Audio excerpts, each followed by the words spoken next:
Hello everybody and welcome back to the channel. My name is Matt and I do like video games, and in today's video we're here to talk about Perfect Dark because guys, I gotta tell you, I said it in my last video covering the whole Xbox showcase, like about a 30-minute video covering the whole thing.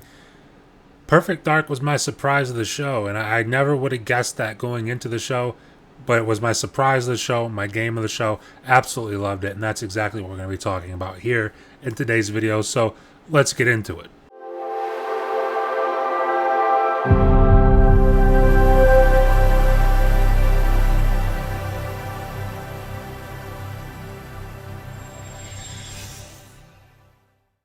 So like I mentioned in the intro of this video, I had no expectation for Perfect Dark. I remember being pretty excited when they announced that they were working on a Perfect Dark game back in 2020. I think it was right after, because it was the Game Awards the year that the consoles released. So it was like right after when the consoles released, they announced at the Game Awards that Perfect Dark exists, the initiative is working on it, and we will get it eventually. And fast forward 4 years later, here we are at the Xbox showcase. A whole bunch of turmoil over at the initiative, bringing in Crystal Dynamics, like more than half of the initiative, the original initiative team, leaving to go do other things. And there was many reasons to doubt it. I love Crystal Dynamics, Tomb Raider 2013, one of my favorite games of all time. And also, the head of Tomb Raider 2013 is also the head of the initiative. I think the pairing of Crystal Dynamics and the initiative is a very smart pairing. I think it works very well. And we saw it all kind of come together in this showing at the Xbox showcase. It blew me away. Absolutely blew me away. And there were so many things at this showcase that were just absolutely incredible. Fable looked incredible. Gears, E-Day, which I'll probably do a video on that as well. They started the show off with Doom. Like, I fucking love Doom. If you would have told me that in a show with Doom, Gears E-Day, a prequel to the Gears series, and Fable, my favorite thing from the show would have been Perfect Dark, I would have never believed you. But here we are, and I'll break down why I feel this way, alright? I love immersive sims. I love it. I absolutely love it.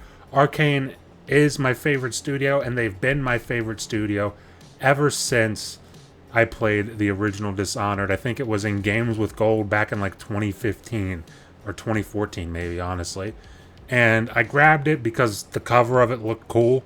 I was like, hey, that looks like a cool cover, right? I played it and I was like, holy shit, this is maybe the greatest thing I've ever played. Now you're sat there wondering, okay, why the hell are you talking about Dishonored? Why are you talking about Arcane? Like I said, I love immersive sims, and Perfect Dark, this trailer that we just saw with the gameplay we just saw, is giving me heavy immersive sim vibes. I absolutely love it. The gunplay looks pretty damn good, like better than I would have expected. We knew it was going to be first person, we knew that. I remember soon after they initially showed the very first trailer for it back in 2020, I think they did like a press release saying that, hey, the game is going to be first person. I know a lot of people were upset with that choice because a lot of people were hoping Perfect Dark to be third person, but here's the thing, quite frankly, Perfect Dark is a first person game. I mean, they tried the whole third person thing.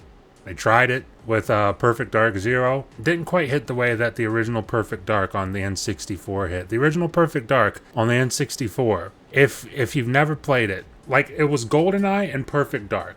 It was those two were like the pinnacle for shooters on console until, I mean, Doom, you could also throw Doom in there as well. I'm not going to disrespect Doom. You could throw Doom in there as well until Halo came along. But before Halo, it was Perfect Dark, GoldenEye, and Doom. It was like the holy fucking trinity, right? So to see them go all the way back, first-person shooter style, with the new Perfect Dark, adding immersive sim elements to it. Plus, let's talk about the parkour. Did you see the parkour in that trailer?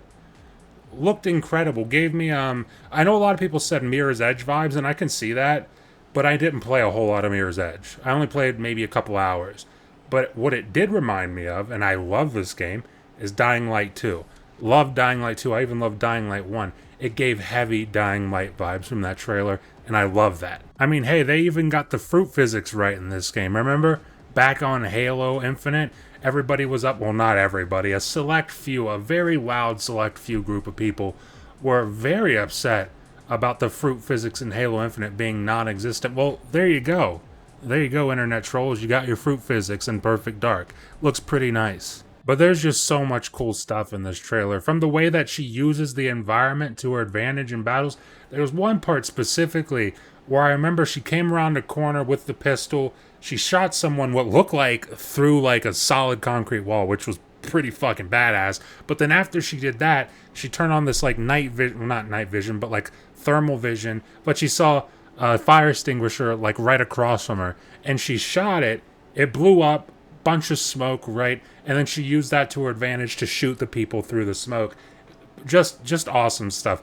The way that you use the environment and immersive sim type games, it's one of the reasons why I love Dishonored so much, because obviously you can just straight up kill people. You can just do that. If you want to just walk up to someone and shoot them, by all means, you can definitely do that. But what I really, really like about those kind of games is that you can use the environment to your advantage, and you can do some pretty damn cool stuff when you're really thinking about it in these kind of games. And it looks like that's what's going to be happening in Perfect Dark as well. Also, can we talk about how the game looks? Because obviously there's two parts to that, for sure. It's the way it looks visually, just fidelity-wise, but then also the design of the environments and everything, where it's like the amount of people on screen at any given moment, especially in the earlier gameplay bits in this trailer, it made the world look like it feels alive. I mean, obviously you got to play it for yourself and find out for yourself, but the way that looks, it looks like it feels alive, because you got people going about their day doing whatever it is that they're doing while you're doing your mission, right? And then on top of that, like I mentioned, the visual fidelity of the game. I mean, it just looks really nice. The lighting and everything. There was some of the reflections and puddles. I don't know if that's ray tracing or not. I'm not technically inclined enough to know that just by looking at it for myself. But the way that game looks, the textures on certain things, it looked really, really visually impressive. And the environments and everything just kind of brought it all together and made it look awesome. But guys, leave in the comments below, what are your thoughts on Perfect Dark? And if your game of the show wasn't Perfect Dark, let me know in the comments below what your game of the show was. Maybe I'll end up making a video on it, because there's a few games here that I want to make videos on in the next couple of weeks for sure. So I think next up will probably be Gears E-Day, and then after that probably Doom. And then we'll see what else. Maybe one for Fable as well. We'll see what happens. But I wanted to make this one first because, like I said, it was my game of the show. Leave it down in the comments, your thoughts on the game. Leave a like if you like the video. And if you're enjoying this kind of content and you want to stay up to date with it going forward over here on the channel, the best way to do that is consider subscribing, consider ringing that notification bell, because that helps you stay up to date with everything that happens over here on the channel. And it helps promote me in the algorithm, helps push the videos out to way more people. And I always appreciate that. And with that being said, thank you for watching, and I'll see you in the next video.